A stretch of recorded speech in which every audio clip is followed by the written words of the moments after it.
that last night was the 91st Academy Awards taking place in Los Angeles, of course, the Oscars.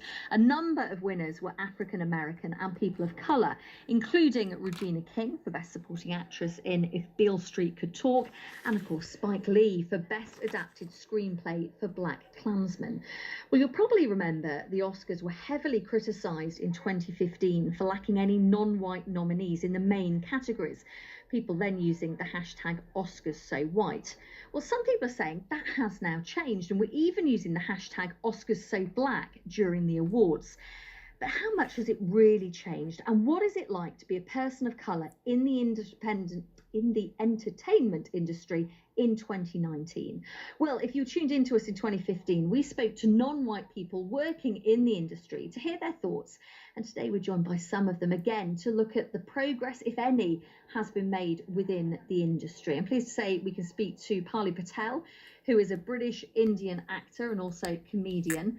Lladel Bryant is a British actor, also black, and also a filmmaker. And Joy Carter is a black British actress and writer. Thank you all so much for taking the time to speak to me today. Hello. Hello. Hello. So it needs to now trickle down to the person who's doing costume and lighting, you know, and with Ruth E. Carter being the first black female to win an award for the makeup and the costume element of things. You know, we need to see more progress in other areas, in the directional areas, in the lighting, in the sound, in the cinematography. And Joy, I think that's the real nooks and crannies of it. Yes, I totally agree with what Lladel is saying. I was on set on a production early in January, and there was a lot more knowledge about Afro hair. My hair's natural, and they'd actually done some training on that. However, I was still concerned that they couldn't recognise my hair type. As I asked them before they launched into my hair, can you recognise my hair type? They said no. I said, well, it's actually 4C hair, and if you'd studied you would know that. So actually I did my own hair and they weren't that happy about it, because I still feel that there is some knowledge now, which is excellent, but there's still a lot more needs to be done. Seriously, that makeup artists were not able to do your hair, and you had to do your own? Totally, and because there's a lack of understanding. I mean, you've got to really kind of study it, and also you've got to actually handle it on people's hair. It's one thing to have a head knowledge about it, but you really have to actually go into black hair salons, spend a couple of days with people who've done it for 20 years and learn their techniques and learn how to and learn that not all hair is the same. And I did a piece on Christopher Robin last year. That was a period piece, 1949, and they were still trying to sort of straighten, sort of tong my hair and spray it with water. And I said, you spray water on black 4C hair, it will go fro, which is 1970. So there's still a bit of work there to be done behind the scenes. Otherwise it would just throw out. I can't believe on some of the other issues about the kind of tokenism.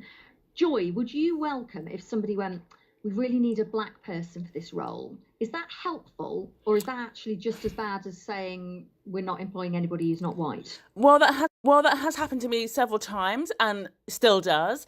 And it does make me very sad when there is that tokenism and they're just literally just finding somebody with dark skin tick box, because they're not actually regarding you as a talent and also as a person and what you actually bring as a performer, as an actress to the table. And that is going to take more time to change. I mean, this campaign only started in 2015.